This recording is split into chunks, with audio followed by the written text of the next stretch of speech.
Christine ng Especially For You, umiyak matapos ang statement ni Vice Ganda. Hindi na nga matapos-tapos pa ang insidenteng nangyari sa Especially For You segment ng It's Showtime dahil sa halip na humupa ang issue ay mas lalo pa nga itong umapoy at nagkasanga-sanga. Nag-ugat ang lahat ng ito matapos ang isang hindi pagkakaintindihan sa episode ng programa noong May 31, 2024 kung saan ay lumabas si Christine kasama ang kanyang dating nobyo na si Derek na umaasang makahanap ng potensyal na bagong kapareha. Kabilang sa searchee si Axel Cruz. Gayunpaman, sa dulo ng segment, hindi niya ito pinili. Nang mabigyan si Axel ng pagkakataon na magbigay ng mensahe sa pamamaalam kay Christine, dito na siya kinall out ni Vice Ganda dahil sa tangka nitong magnakaw daw ng halik.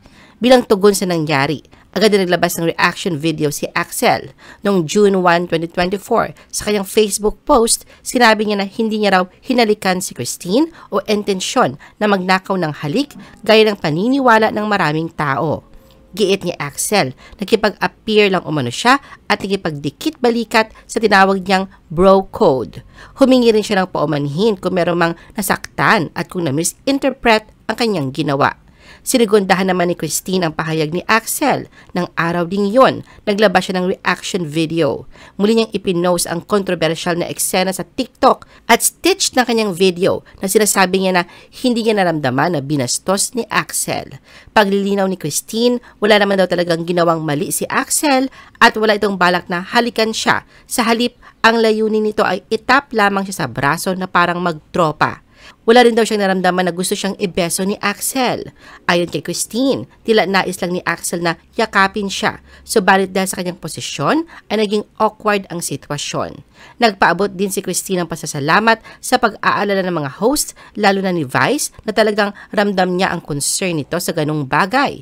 Pero pinanindigan niya na walang halik na naganap. Kasunod ng paglilinaw ng dalawa sa tunay na nangyari noong June 2, nag-tweet si Vice upang ipahayag ang kanyang intensyong mag-apologize kay Axel dahil sa mali niyang akala. Ngunit sa live episode ng It's Showtime noong June 4, muli siya nagsalita kaugnay ng issue ng pag-call out nila mga host kay Axel on national TV. Ayon kay Vice, kinall out nila si Axel base sa mga nakita nila mga host at karamihan ng mga nasa audience at base sa naging reaksyon ni Christine sa ikinilos ni Axel. Lahat ni Vice, nag-usap-usap ang bumubuo ng noontime show, host, production staff at psychologist kaugnay ng kontrobersya. Pinanindigan nilang sinita nila si Axel dahil nakita raw nila ay hindi naging komportable si Christine sa pagdikit sa kanya ni Axel. Nakausap din daw nilang muli sila Christine at Axel at pagkatapos ng kanilang pag-uusap ay napagtanto raw ni Vice na hindi siya dapat humingi ng paumanhin. Isiniwalat din niya na sa muling pagkikipag-usap ng It's Showtime staff at ng psychologist kay Christine, sinabi ni Christina totoong na-off siya sa naging kilos ni Axel. May dahilan daw si Christine kung bakit sinabi nito sa kanyang TikTok video na hindi siya na-off, pero hindi na raw nila ito ibabahagi at nirerespeto nila ang dahilan nito. Giit ni Vice, dahil sa na-off si Christine, naniniwala siya na hindi mali na kinall out nila si Axel dahil karapatan ng isang babae na tumanggi o umalma kung para sa kanya, sa pakiwari niya ay hindi siya komportable sa ikikilos ng sino man sa harapan niya. At yon ang nasaksihan nila sa ikinilos ni Christine noong araw na yon, may pag-alma. Nakiusap rin si Vice sa netizens at sa mga manonood na tigilan na ang pambabash kina Axel at Christine. Paniniyak niya, tinutulungan nila ang dalawa kasunod ng paglaki ng issue at matinding bashing na kanilang natatanggap. Nanawagan pa si Vice na siya na lamang ang i-bash at huwag na ang dalawa dahil hindi naman sanay ang mga ito sa matinding bashing. Pero ang pag-aakala na ang pagsasalitang ito ni Vice ay magbibigay tuldok sa naturang usapin, taliwas dito ang nangyari. Katunayan ilang oras bago at pagkatapos niyang magbigay ng pahayag, marami ang nakapansin sa sunod-sunod na social media post ni Axel na may kinalaman sa may pinagdadaanan. Animoy, mga mensahe ito para patatagin ang loob. Marami sa mga komento ng netizens ang pagpanig at pagpapahayag ng simpatya dahil sa pagkapahiya raw at bashing kay Axel matapos siyang i-call out ni Vice sa TV. Hindi nga lang si Axel ang matinding naapektuhan sa pahayag ni Vice, kundi maging si Christine. Viral ngayon online ang isang video kung saan makikita si Christine na iyak ng iyak matapos umano itong gawing sinungaling ng It's Showtime. Ang video ay kinuhanan pagkatapos na bawiin ni Vice ang kanyang paumanhin kay Axel. Sa isang post na ibinahagi ng TikTok user si Jello Bernabe, ang kapatid ng dating boyfriend ni Christine, sinabi niya na ang naturang video ay ipinadala ng kapatid ni Christine sa kanyang kapatid. Ipinahayag ni Jello sa kanyang video na ang kanyang kapatid ay nagpapagaan ng loob kay Christine dahil ito ay hysterical. Lalo nga raw na bash si Christine matapos ang statement ng It's Showtime ng pagbawi ng sorry kay Axel. Sa video makikita na walang tigil sa pag-iyak si Christine na nakikipagtalo sa It's Showtime staff na may tila misunderstanding sa nakaraang pag-uusap nila at hindi umayon sa ikabubuti ng sitwasyon, bagkos ay mas lumala pa. Sa video maririnig ang pagsabi ni Christina, "Pinagmukha niyo akong sinungaling, paano naman ako?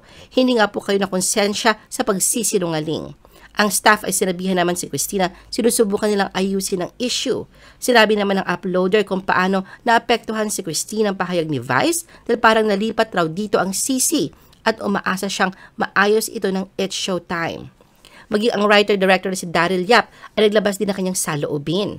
Sa kanyang Facebook post, binahagi niya ang video ng pag-iyak ni Christine, kalakip nito ang pag-question niya sa It's Showtime sa hindi maayos na pakitungo nila sa kanilang bisita.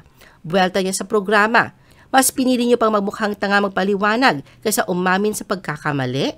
Nasobrahan kayo, Pride Month. Kaugnay na nangyari, maraming netizens naman ang bumisita sa Facebook page ng Movie and Television Regulation and Classification Board upang ipahayag ang kanilang pagkadismaya sa Kapamilya Noontime Show.